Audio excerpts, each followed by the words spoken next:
Physical pain primarily has a useful purpose. It clearly indicates that something is wrong with us. Pain is a symptom of illness and injury, stress, and also emotional imbalance. The study of pain as a symptom is a relatively new discipline of conventional medicine. In the past, painkillers were prescribed and it was automatically assumed that the problem was now solved. In fact, however, we should get to the root of the problem and get to the bottom of the cause of chronic or regularly occurring pain. We already know that our mind often plays a role here. Sometimes, our emotions want to be felt with all their might, and this is how they make their voice heard.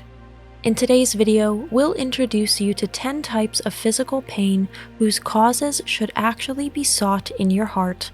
If you like our videos, feel free to support us with a thumbs up, subscribe to Psychology and Mind, activate the little bell, and get ready for the videos we upload for you every day.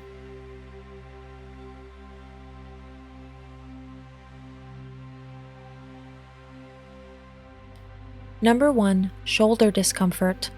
You've probably taken on more than you can literally shoulder. Saying no is difficult for you, and so it happens that other people like to use you for dumping their unfinished business on you. You feel responsible for more than you actually are.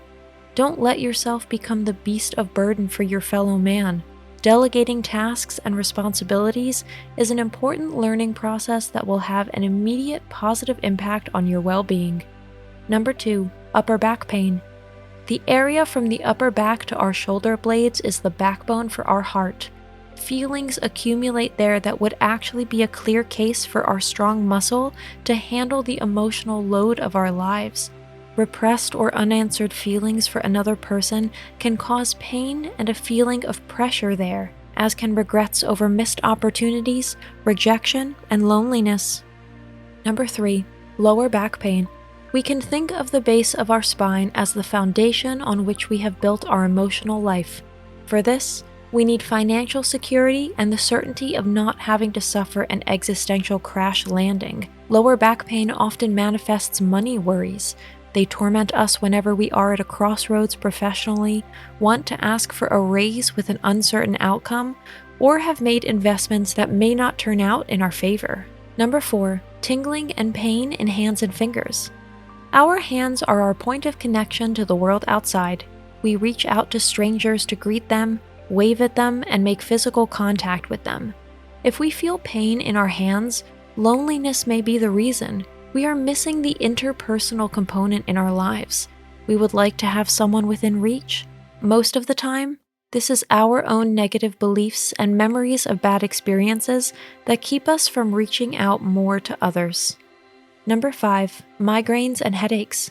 Here, conventional medicine has encountered a wide range of problems. Currently, about 200 different types of headaches can be diagnosed, but not always their exact cause. For our emotional life, a pounding in the head always means overload and stress. We tend to think a lot of things and give too much importance to small things. Some things that put our heart in turmoil, we simply cannot get out of our heads. Furthermore, research still has not ruled out a connection with migraine and sexuality. When we feel that our head is exploding, we should devote more time and attention to our heart. Both can't do without each other. Only with each other, sometimes not. Number 6. Pressure and pain behind the eyes. When reality becomes too much for us, we shut our eyes. Since it is not possible to remain in this twilight state all day, our subconscious tries to block out the obvious. Like every form of suppression of feelings, sooner or later they catch up with us full force. The feeling of pressure behind the eyes, painful eyelids, or even inflammation and swelling are the unsightly and highly unpleasant consequences of this. Number 7. Abdominal pain. No specific medical expertise is needed here to recognize that our sexuality and libido are in focus. If purely physical causes for the pain can be ruled out with certainty, we should focus our attention on our love life and our access to our own body. Trauma or bad experiences do not always have to be the reasons for an unhealthy attitude towards our own sexuality.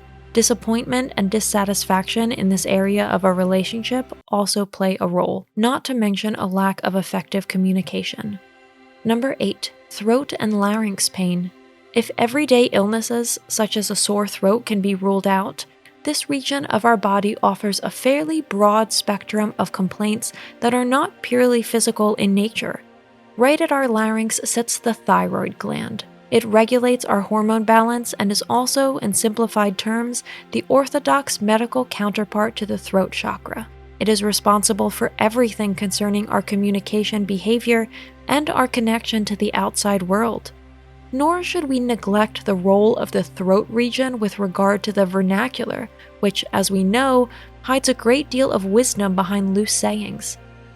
So when our throat wants to burst, our larynx suffers from pent-up anger and a state of annoyance.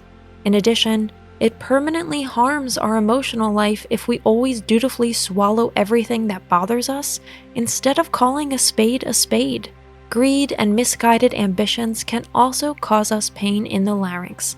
Those who can't manage to keep their mouths shut will have to reckon with the consequences. Number 9. Elbow or knee discomfort. These joints represent a painful dynamic that has become a widespread in our behavior. The knee often speaks up when we want to achieve too much too fast, don't want to leave the fast lane, and have taken a rather selfish path overall. The elbows hurt us when we should let go once again. Somehow, we have lost our way and are inflexible and frozen. Number 10. Neck tension and pain. This relatively fragile part of our spine does more than just keep our head straight from time to time. It balances our perception day after day and ensures that we don't lose our perspective. If we bend for other people, our sensitive neck reacts with tension and pain. But our attitude towards our fellow human beings can also have a negative effect here. Anger and resentment towards certain individuals all too readily remain pent up in the neck area. Needless to say, how unpleasant this weight feels, blocking our cervical spine. Today's conclusion: those who don't want to listen must feel. Pain is a terrible thing when it becomes a daily companion. If it occurs only sporadically, we can easily get to the bottom of its causes if we take the time to do so. Our heart and soul do not have powerful defense mechanisms themselves. They work in the background and usually send gentle, subtle messages to our brain and thus to our perception. However, if there is an urgent need for action, body, heart, and soul work in unison. Together, they then manage to make us aware of those things that are currently in our grasp with the help of painful physical symptoms. If you don't want to listen to your heart, you have to feel.